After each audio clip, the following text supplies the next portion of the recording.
지상파 3사의 출구조사 결과 여당인 더불어민주당과 비례정당인 더불어시민당이 과반 의석을 달성할 것으로 예측이 되고 있습니다. 과연 어느 정도 적중할지 주목이 되고 있는데요. 네, 21대 총선 투표율이 마의 벽으로 이제 여겨진 65%를 현재까지 넘어선 것으로 나타나고 있는데요. 벌써 2000년대 들어 치러진 총선 가운데 최고치를 기록한 상태입니다. 이같이 높은 투표율이 최종 득표에는 어떤 영향을 미칠 수 있을지 오늘 두 분의 전문가 모시고 이야기 함께 나눠보도록 하겠습니다. 최민희 전 의원, 신지호 전 의원 함께 하겠습니다. 어서 오십시오. 네, 안녕하십니까. 자, 먼저 이 출구조사 결과부터 좀 짚어봐야 될 것 같습니다. 물론 이게 방송사마다도 조금 다르고 또 최소치, 최고치가 조금씩 다릅니다만 일단 예측대로라면 더불어민주당과 시민당이 무난하게 과반을 차지할 것으로 좀 예측이 되고 있습니다. 어떻게 좀 보셨습니까? 예상했던 것과 어느 정도 좀 일치를 하셨는지요? 예, 저는 더불어민주당과 더불어시민당이 과반을 하면 일단 성공이다 이렇게 생각했습니다. 네. 이게 대충 의미 있는 의석수가 과반 그리고 180석입니다. 그래서 과반은 대부분의 법률이 사실은 의원의 과반 출석에 과반 이제 통과거든요. 과반 찬성에.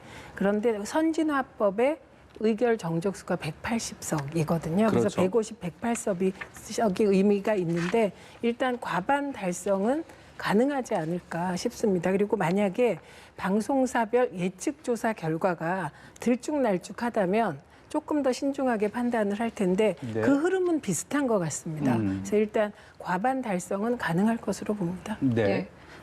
저는 이제 이렇게 봅니다. 최근 한 20년 동안의 총선을 가리켜서 여론조사의 무덤이었다.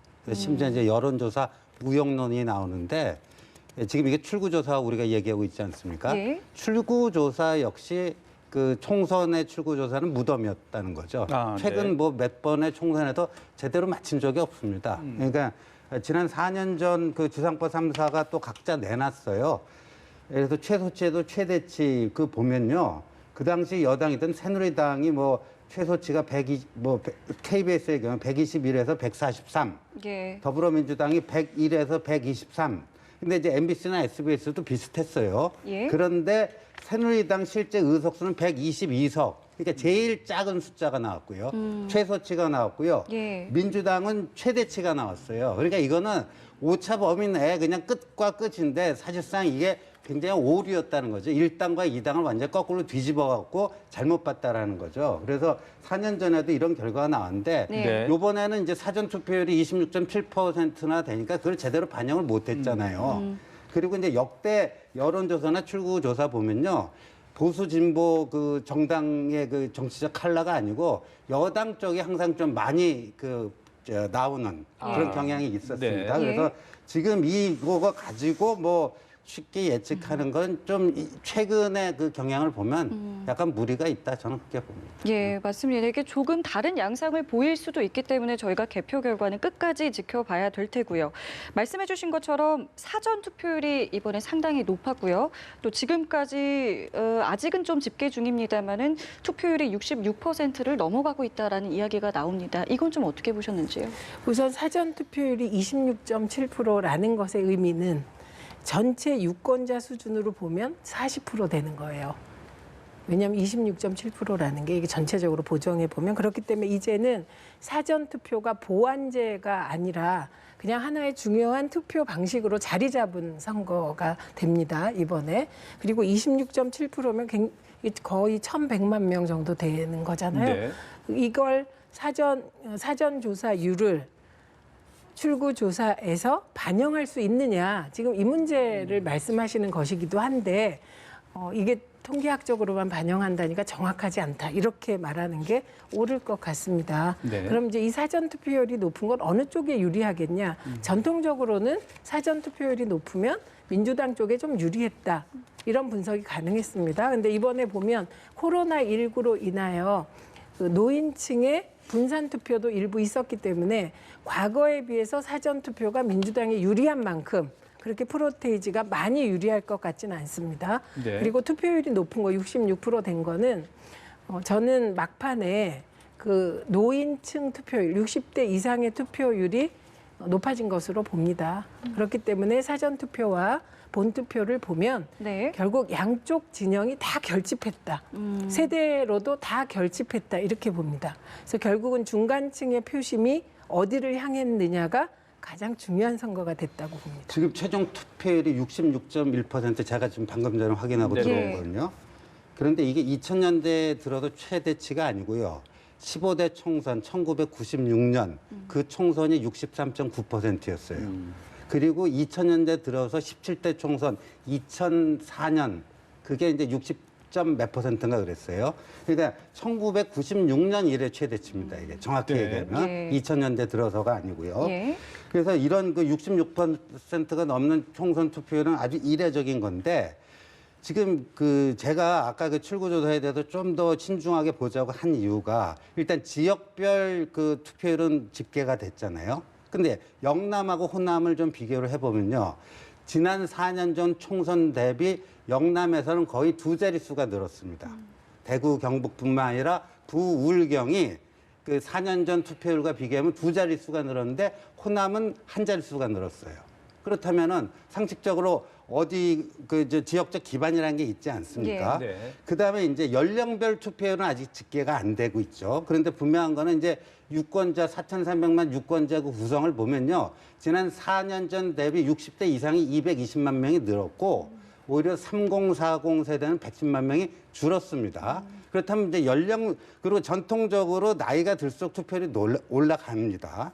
그런 걸 봤을 때 네. 전체적으로 투표율이 높아졌다라는 거는 그걸 봤을 때 어떻게 봐야 되는가 또 그런 문제가 있어요. 그래서 지역별 투표율이나 연령별 투표율을 그냥 상식적 통계학적 그 개념으로 보면은 네. 지금의 출구조사는 좀 신중하게 바라봐야 된다. 네. 그런 생각입니다. 알겠습니다. 출구조사는 어디까지나 예측일 뿐이고 예. 끝까지 좀 개표 결과를 지켜봐야겠다. 이렇게 좀 정리를 해볼 수 있을 네. 것 같은데요. 말씀하신 대로 지금 이번 총선 투표율이 지금 상당히 높지 않습니까? 그렇다면 이번에 사실 이제 코로나 영향도 있고 해서 사전 투표율로 좀 분산되는 것이 아니냐 이런 얘기들도 있었는데 뚜껑을 열어놓고 보니까 투표율이 상당히 높았단 말입니다. 그 투표율이 높은 배경은 어디에 있다라고 보십니까? 그러니까 이제 역대 그 제일 조용한 선거 아닙니까? 그러니까 조용한 선거가 되다 보니까 선거에 대한 관심도 떨어지고 그러다 보니까 투표율도 가장 저조하지 않을까 하는 게 이제 일반적인 예. 예상이었습니다. 예. 그렇게 되면 이제 좀 집권 여당으로서는 뭐 그걸 꼭 바란 건 아니겠지만 그런 식으로 흘러가면은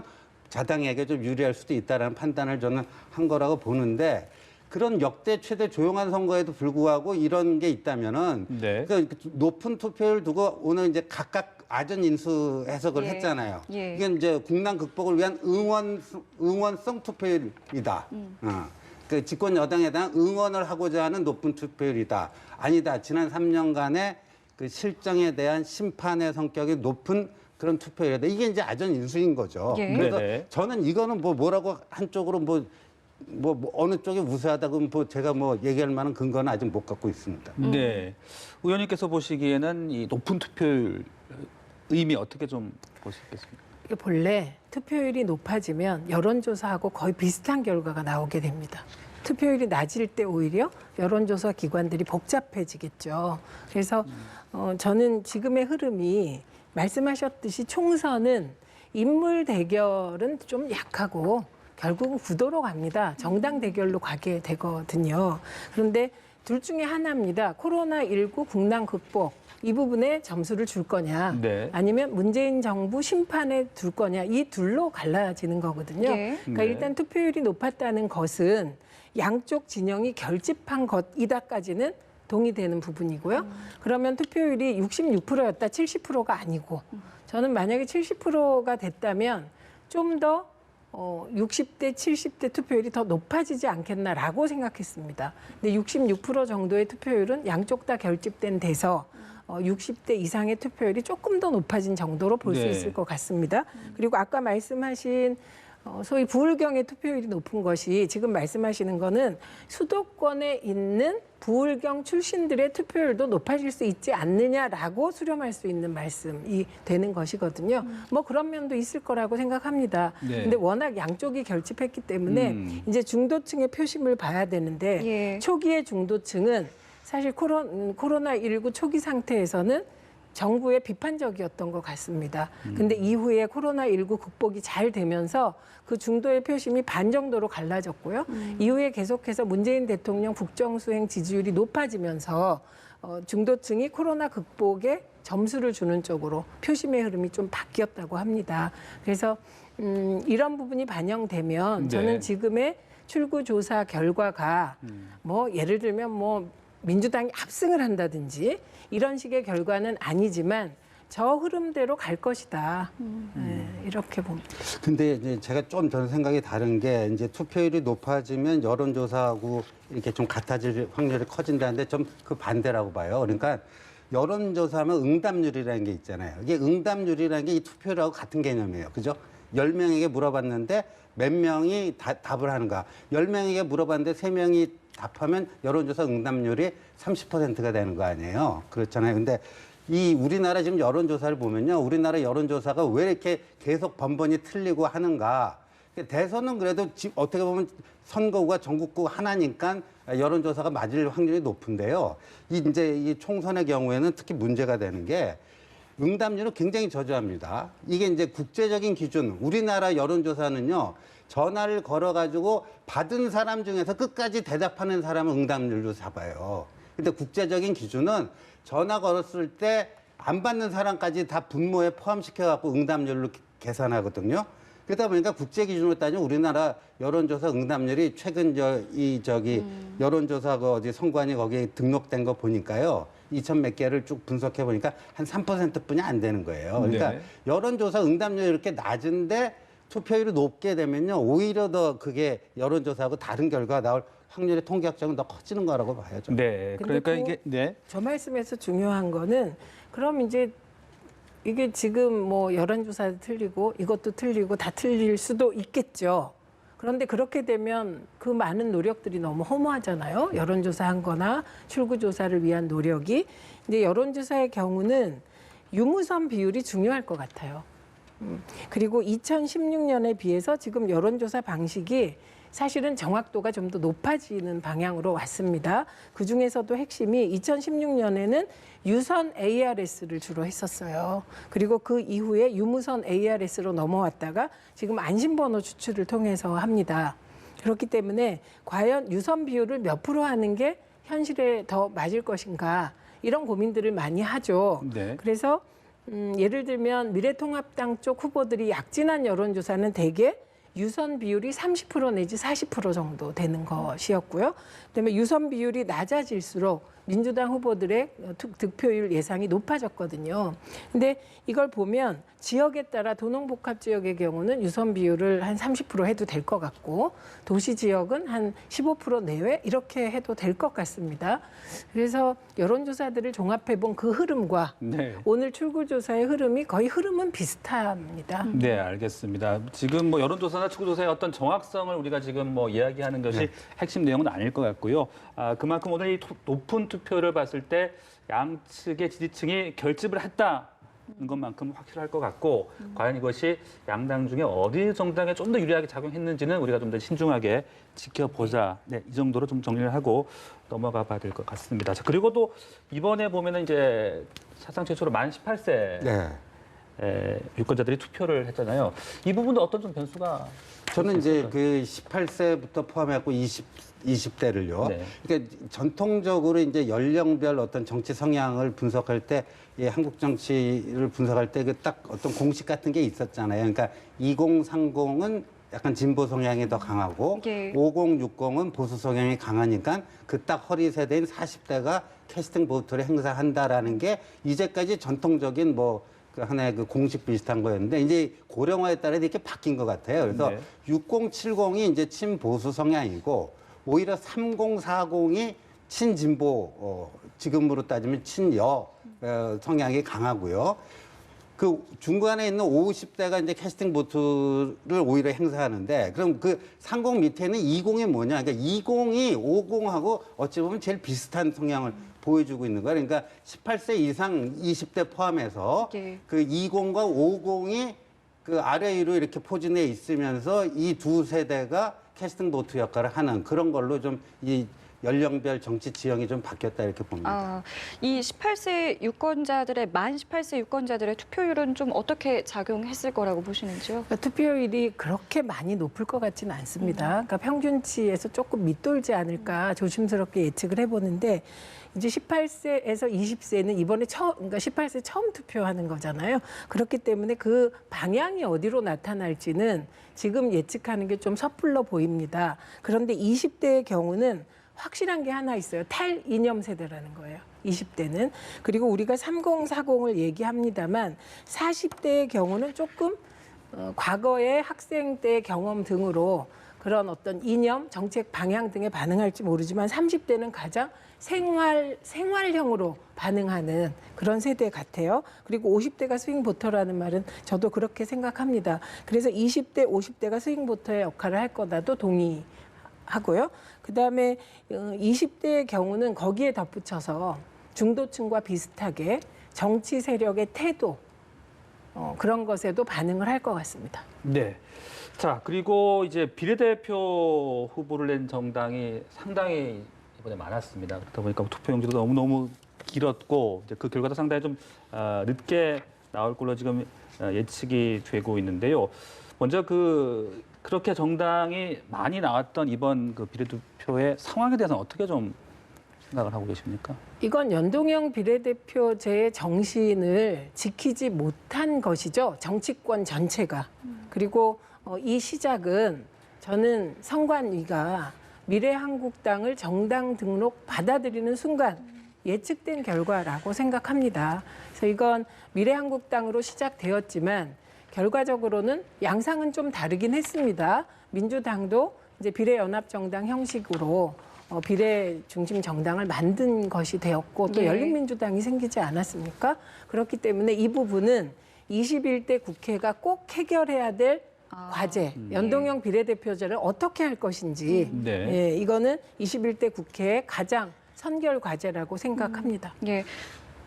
예, 저는 이게 그 선관위가 그 미래한국당 등록을 받아줬기 때문에 거기서 불행이 시작됐다 했는데요.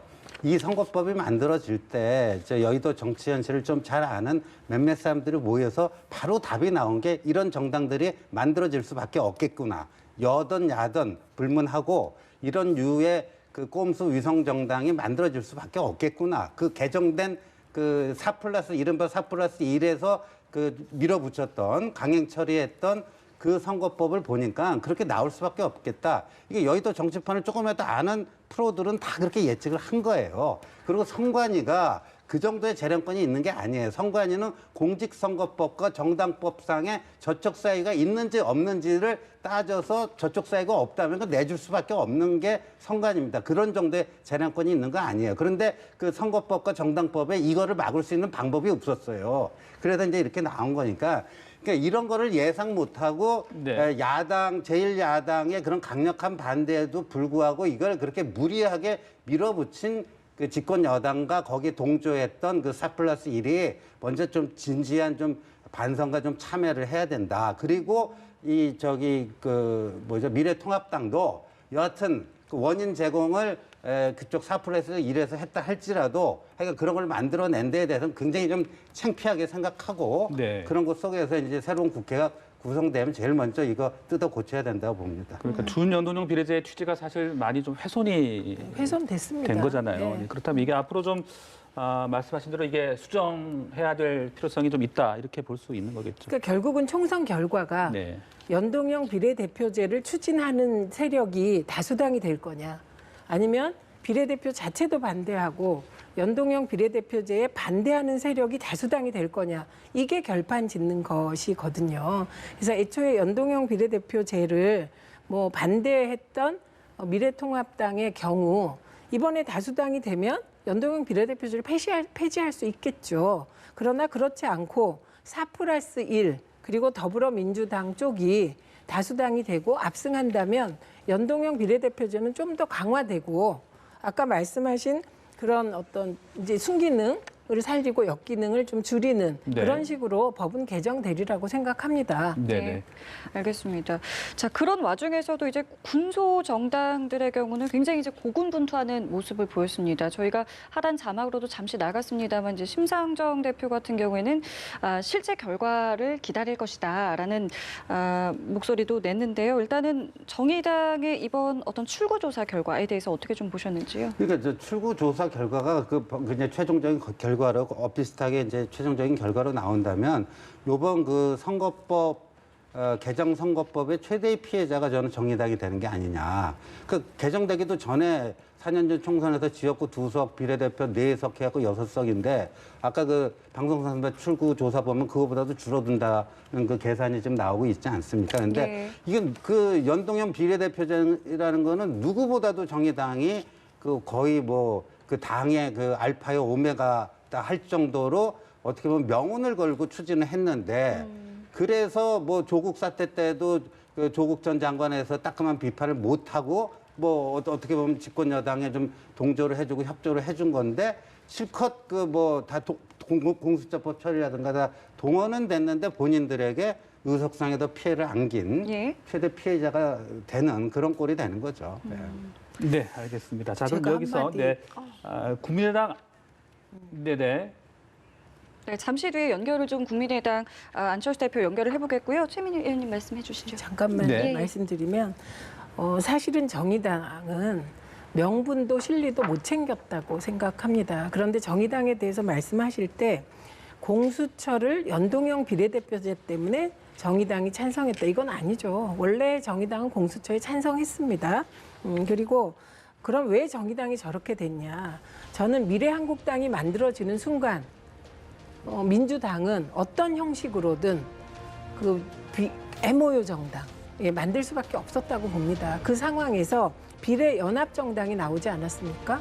그럼 그 비례연합정당을 정의당이 주도하는 게 연동형 비례대표의 취지도 살리고 정의당의 실리도 추구할 수 있는 저는 거의 유일한 길이었다고 생각합니다.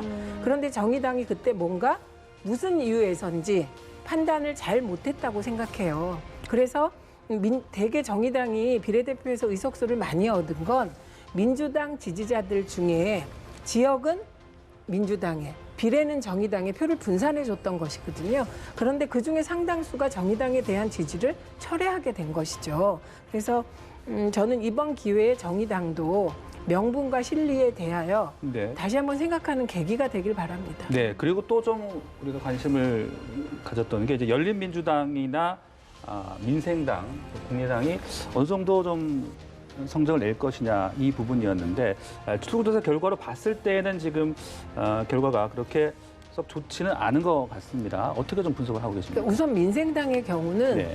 민생당이 뭘 하겠다는 건지 그 정당이 누구와 무엇을 어떻게 하겠다는지를 잘 알 수가 없지 않습니까? 그리고 호남에서 과거에 국민의당이 지난 선거 때 38석을 전체적으로 얻으면서 호남에서 약진했잖아요.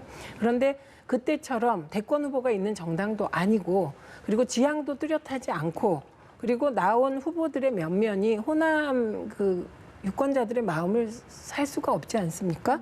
그런 것이라고 생각하고 열린민주당은 이제 더불어시민당과 열린민주당을 봤을 때 열린민주당의 비례대표 후보들이 이게 좀 이렇게 눈에 띄는 셀럽들이잖아요. 그래서 초기에 관심을 갖는 거 당연합니다. 그렇죠. 네. 그러나 선거가 진행되면 비례 투표조차도 양극화되게 되거든요. 그래서 더불어시민당으로 투표율은 더불어시민당이 높아지고 열린민주당은 낮아질 수밖에 없습니다. 그런데다가 이제 민주당이 열린민주당에 대해서 상당히 강하게 공격했지 않습니까? 그리고 결정적으로 그래도 한 7, 8%는 얻을 거라고 봤는데 결정적으로 막판에 설화가 영향을 미친 게 아닌가 생각합니다. 알겠습니다. 자, 그리고 저희가 잠시 전에 제가 언급을 좀 했는데요. 국민의당 안철수 대표의 인터뷰로 저희가 좀 이따 할 것 같은데 국민의당의 이번 출구조사 결과에 대해서는 좀 어떻게 바라보시는지요?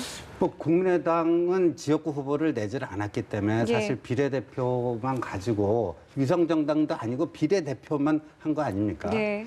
그래서 그런 점에서 선거운동상에 여러 가지 그 한계도 많고 그랬다 보는데 어디까지는 뭐 안철수 대표의 그 개인기로 예. 그나마 명맥을 유지해 갈 수 있는 최소한의 그 여건은 된 거 아니냐. 그래서 지금 뭐 예. 출구조사로 뭐 3석에서 5석 이렇게 예상이 되나요? 예, 맞습니다. 예, 근데 대략 그 정도로 예상을 했던 것 같아요. 국민의당이. 적게는 3석, 많으면 5석. 예, 그래서 그 명맥은 유지할 수 있게 됐다. 그런 생각이 드네요. 네. 명맥을 유지하게 됐다라고 말씀해 주셨는데 잠시 뒤에 연결을 해서 또 어떤 언급을 할지도 저희가 들어보도록 하겠습니다. 네. 자, 이어서 그리고 좀 우리가 관심지 지역구를 몇 군데 조금 살펴보고 싶은데 역시 이제 서울 종로가 이번에 상당히 관심 아니었겠습니까? 물론 뭐 결과는 끝까지 우리가 지켜봐야 되겠습니다만은 추조사 결과를 봤을 때는 이제 이낙연 후보가 승리를 할 것으로 예상이 되고 있습니다. 네. 그 부분 어떻게 좀 짚어볼 수 있겠습니까? 그러니까 애초에 모든 전문가들이 이낙연 후보 대 황교안 후보의 그 여론조사 지지율 차이가 거의 25%, 그러니까 한 2배 정도 이낙연 후보가 이겼을 때도 막판 선거 결과는 굉장히 지지율 격차가 좁혀질 것이다 이렇게 봤거든요. 예. 그리고 그거는 그대로 나타난 것 같지만 그게 그럼 지지율 격차가 좁혀지는 거냐 아니면 막판 뒤집기가 되냐 이렇게 봤을 땐 뒤집기가 힘들다고 봅니다. 근데 이제 경향상으로 보면 그랬잖아요. 아까 뭐 여론조사상 거의 2배 가깝게 뭐 20% 넘는 대차가 나는 여론조사가 많았다 그러는데 지금 저 출구조사 수치 보면 9점 몇 프로 차이죠? 예. 한 자릿수 차이입니다. 근데 이제 출구조사도 여론조사도 이제 여당 지지층이 과대 표집이 돼서 과대 대표되는 경향이 있는데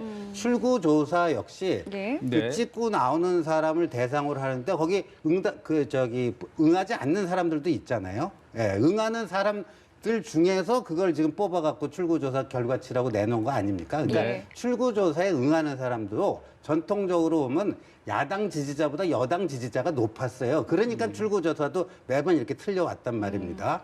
그래서 이제 그 조사를 했을 때 지금 9점 몇 %이기 때문에 네. 실제 개표 과정이 이루어지면 격차는 전 줄어들 가능성이 높아 보인다. 네, 서울 광진을의 경우는 지금 두 후보 간의 지금 출구조사 결과가 상당히 지금 얼마 차이가 나지 않습니다. 어떻게 좀 분석을? 그러니까 제가 이제까지 설명하는 그 기준으로 보면은 저기 광진은 완전 붙어 있잖아요. 네. 통계학적으로 이제 오차 그 아주 초접전 아니에요? 예. 초박빙. 그러니까 저거는 여당 후보가 지고 있다. 실제 표를 네. 그 계산에 이제 그 개표 과정이 이어지면 여당 예. 후보가 지는 결과로 나올 가능성이 높다 하는 게 제 해석이에요. 그렇다면 두 후보 중에서 누가 승리할 것으로 보시는지 또 그 그렇게 배경은 따지면 뭐라고 이제 보십니까? 저는 결과적으로 최종적으로 오세훈 후보가 승리할 거라고 보는 거죠. 아, 네. 아. 그 원인은요? 그러니까 이게 지금 출구조사에서 여야 후보가 붙어 있다라는 네. 거는 출구조사에서 여당 후보가 조금 유리하더라도 그 막상 까봐야 되는데 그 붙어 있다면은 현재 경합이기 때문에 예, 그렇다는 거죠. 예.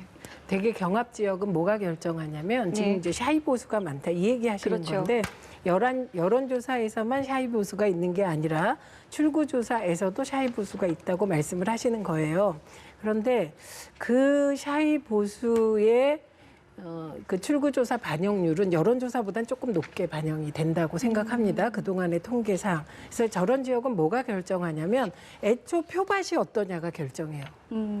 과연 광진을 지역이 애초 민주당에게 유리한 유권자 분포냐 아니면 미래통합당에 유리한 유권자 분포냐에 따라 달라지는데 말씀하신 것에 동의하는 건 저 지역은 아마 새벽까지 엎치락뒤치락 하지 않을까 예. 이렇게 근데 생각합니다. 제가 샤이 보수를 얘기하는 게 아니라 전통적으로 보면 지난 4년 전에는 새누리당이 여당일 때는 출구조사에서 새누리당이 다 1등할 거라고 그랬어요. 방송 3사 다.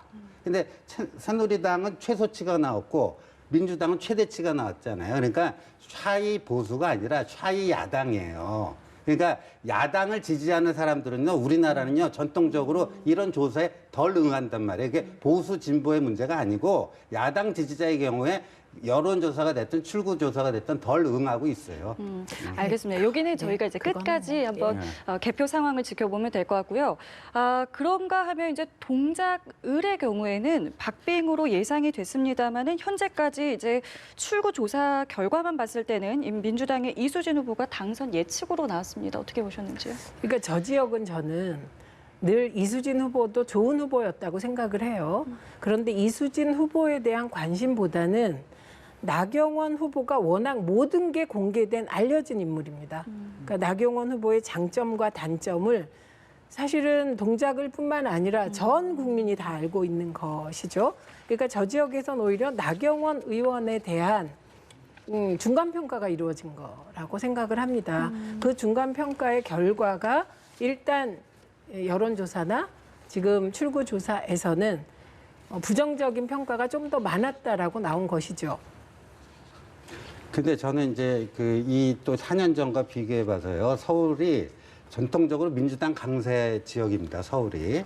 그래서 뭐 의석도 한 3분의 2 정도를 민주당이 보통 갖고 가고 3분의 1을 이제 보수정당 이쪽에서 갖고 가고 그랬는데 예. 지난 4년 동안에 이제 인구 구성의 변화를 보면요. 그 뭐 부동산 주택 문제로 인해서 3040 좀 젊은 층들이 경기도로 많이 이제 이사를 가고 그러다가 그리고 또 여기 이제 남아 있는 노령층들은 자연스럽게 이제 나이를 잡수신 거 아니에요? 그래서 그 보면요. 동작의 경우에도 60대 이하의 인구는 한 5천 명 줄었는데 60대 이상의 인구는 지난전 4년 대비 한 10,000명 정도 는 걸로 이렇게 집계가 되고 있어요. 그렇다면 오늘 그 동작 을의 경우에 서울의 평균 투표율보다도 훨씬 높았잖아요. 그럼 그 높은 투표율이 어떻게 어느 쪽으로 더 유리하게 어느 후보에게 좀 더 유리하게 반영이 될 것인가. 그다음에 출구조사에 어떤 사람들이 어떻게 응해가지고 그런 결과가 나오는가. 그 정확도의 싸움인 것 같아요. 저는 그래서 제 감각으로는 동작을도 개표가 진행되면 출구조사의 표 차이가 점점 줄어들면서 저기도 뭐 끝까지 까봐야 아는 지역으로 가지 않을까 싶습니다. 예. 을의 전쟁이라고 불리는 말이 있을 정도로 여러 곳에 지금 을 지역구가 상당히 좀 많은 관심을 받았는데 그 가운데 한 곳이 또 송파을이 아닐까 싶습니다. 최재성 후보와 배현진 후보 상당히 좀 박빙일 거라는 예상도 있었는데 출구조사 결과로는 일단은 배현진 후보가 좀 앞서는 것으로 나왔어요. 어떻게 좀 분석을 해봐야 되겠습니까? 그 말씀에 따르면 출구조사가 정확하지 않다는 거 아닙니까? 근데 어쨌든 네. 이 지역은 서울 지역에서 소위 강남벨트라고 하는 지역 중에 부동산에 가장 민감하게 반응하는 지역 중에 하나입니다. 그러니까 최재성 후보가 굉장히 어려운 여건에서 이제 뛴 지역이죠. 네, 그런데 저는 사실 개인적으로 지금 나온 출구조사에 사전투표가 반영되지 않았기 때문에 저 지역도 조금 지켜봐야 되는 지역입니다. 근데 최재성 후보가 굉장히 어려운 싸움을 하고 있던 건 맞죠. 보궐선거에서 됐잖아요. 예. 2018년 그 지방선거 때 예. 보궐선거를 해갖고 당선이 돼가지고 그러니까 한 2년 정도 했는데 이게 그 정치권의 징크스가 있습니다. 보궐선거로 들어가면 임기 한 4년 임기 다 채우는 게 아니라 한 절반 정도 하잖아요. 그렇죠. 그걸 보통 0.5선이라고 이제 여의도에서는 그렇게 얘기하는데 예. 그런 경우에는 아주 특별한 하자가 없으면 한 번 더 시켜주려고 하는 게 그게 민심이 좀 그렇습니다. 보궐선거로 들어간 사람은 아주 특별하게 뭐 하자가 있거나 그러지 않으면 한 번 더 예. 뽑아주는데 저기는 워낙 이제 보수 저기가 세가 강한 곳 아닙니까?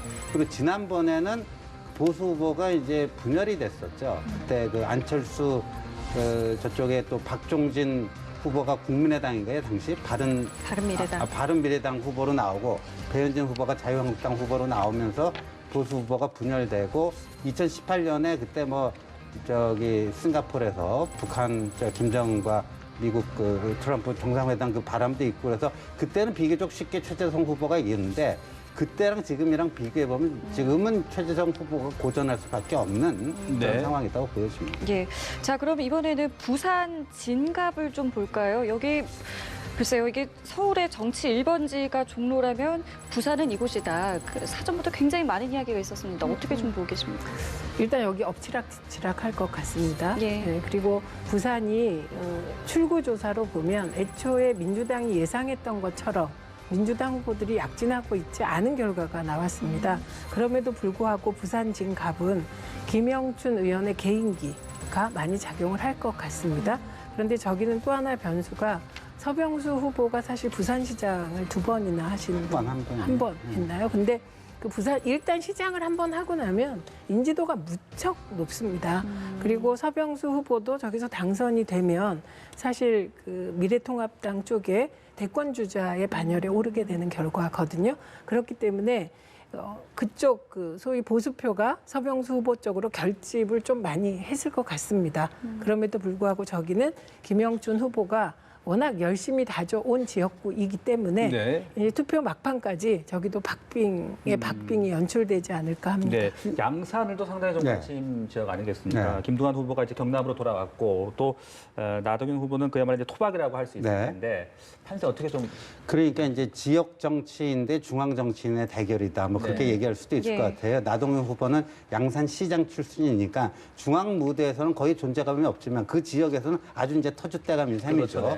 네. 그 반면에 이제 김두관 후보의 경우에는 경남지사를 했대지만 양산하고는 특별한 인연이 없는데 이제 문재인 대통령의 사저가 있다라고 하는 그래서 이제 PK 본인이 이제 뭐라고 해요? 뭐 수비대장, 수호대장, 뭐 하여간 뭐 이렇게 하면서 이제 내려간 건데 저는 저기가 이제 PK 지역에서 가장 초박빙 지역이 되지 않을까 이렇게 보여집니다.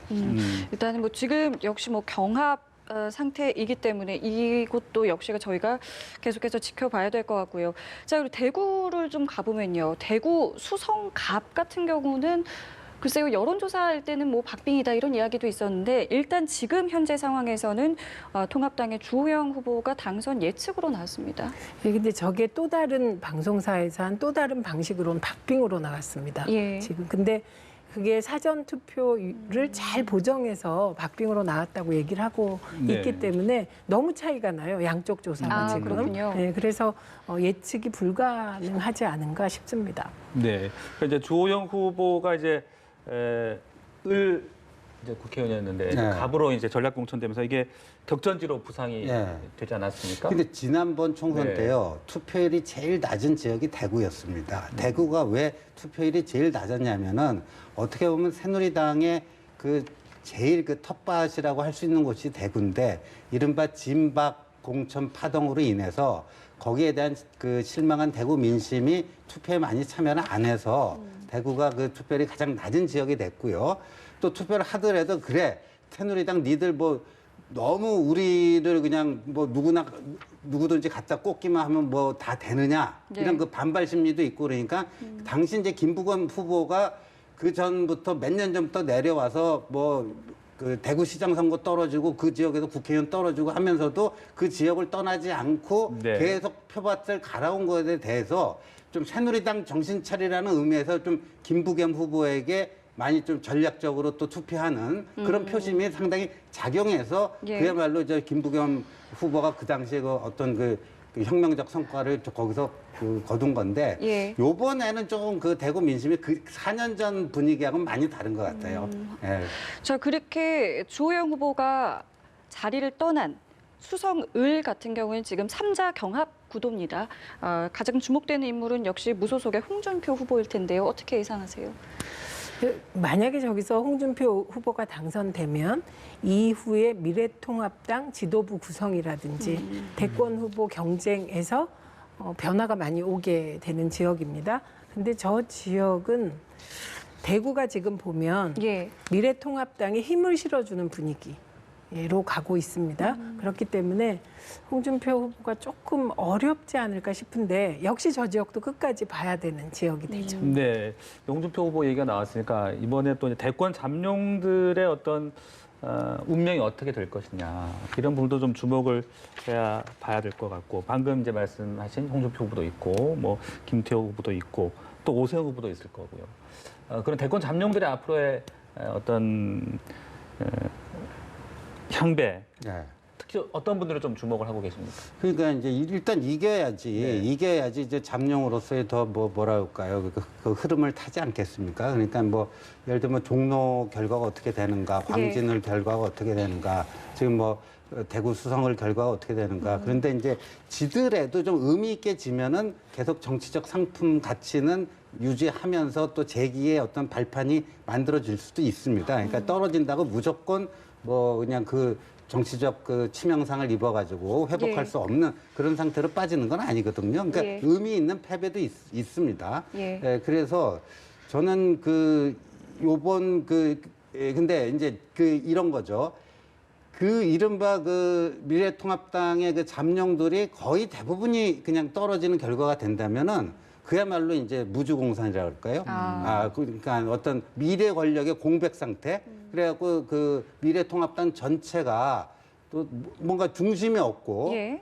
서로 막 백가쟁명을 하는 그런 상태로 갈 수도 있다 이런 생각도 듭니다. 그러니까 그만큼 이번 투표 결과가 굉장히 중요할 수밖에 없는데 특히 좀 주목해 보고 싶으신 인물이 있으신지요? 그러니까 우선 황교안 대표의 경우는 이미 예. 총선의 성공의 기준을 스스로 정했습니다.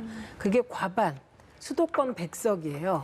그러니까 본인이 정한 그 성공이 과반, 수도권 100석이니까 만약에 과반에서 훨씬 못 미치는 결과가 나오면 그건 실패한 선거가 되는 것이고 수도권에서 100석은 못 수도권 얻어 100석이 뭐예요? 수도권 121석 121석 중에 100석을 얻겠다 이렇게 얘기하신 바가 있었어요. 그러니까 이런 높은 기준을 설정하게 되면 이게 이제 선거 끝나면 늘 부메랑이 되는 것이거든요. 그러면 대표직 사퇴가 불가피하지 않습니까? 그러니까 예를 들면 본인의 당선 여부와 상관없이 이런 총선 성패 기준이 이런 기준에 달려 있다면 그런데 거기에 본인이 이제 패배하게 되면 사실은 대표직 사퇴는 불가피하고 비대위 구성으로 가지 않겠습니까? 예. 그리고 그 외에 이제 안타까운 부분은 이런 거예요. 대개 이제 정치적 라이벌을 대하는 태도를 보면 그 네. 정치인의 크기를 알 수 있는 건데 예를 들면 김무성 의원 같은 경우가 이번 선거에서 존재감이 없는 거예요. 그러나 사실은 선거라는 건 원팀이 돼서 모든 자원을 끌어내서 싸워도 이길까 말까 한 것인데 그런 부분에서 좀 아쉽지 않았나 싶습니다.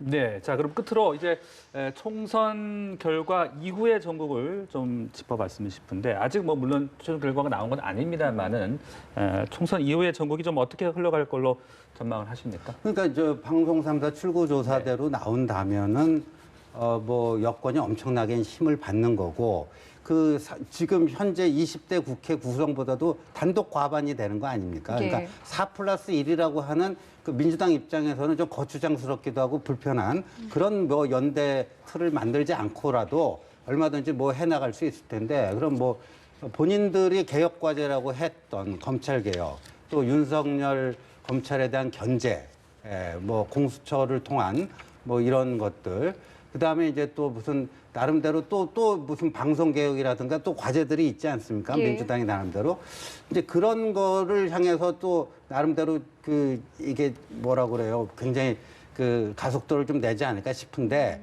근데 네. 이제 그렇게 되면은 결사항전할 겁니다 아마. 그러니까 그게 제가 어떤 모습이 떠오르냐면요. 18대 국회 때 민주당이 그때 폭망해가지고요. 80 몇 석분이 못 얻었어요. 근데 그때 제가 그때 18대 때 있었는데 의석수는 적으니까 더 뭐라 그래요? 이제 야당으로서의 뭐 도끼라고 그럴까요? 뭐 이렇게 결사항전하지 않으면 안 된다. 그래갖고 이제 국회가 숫자상으로는 확연히 차이가 나는데도 국회 분위기가 좀 더 험악해지는 뭐 그런 게 좀 걱정이 됩니다. 네, 최 의원님도 끝으로 전망 좀 해주시죠. 그래서 그때 선진화법을 새누리당이 만든 거 아닙니까? 그죠? 그때 최루탄까지 국회에서 등장해서 그런 폭력 국회를 없애기 위해서 나온 게 선진화법입니다. 그러니까 이거는 구체적으로 좀 나누어서 봐야 되는데요. 일단 민주당이 단독 과반을 할 경우, 그다음에 범진보라고 얘기하는 쪽이 180석을 얻는 경우 등등으로 나누어서 봐야 돼요. 근데 만약에 민주당이 단독 과반을 하고 미래통합당이 뭐 견제할 수 있는 좀 많은 의석을 얻는다면 정말 국회 운영에서 대화 타협이 중요해질 거라고 생각합니다. 근데 만약에 범진보, 정의당까지 포함해서 180석이 된다면 그건 조금 다르죠. 왜냐하면 18대 때는 선진화법이 없어서 폭력이 허용된 겁니다.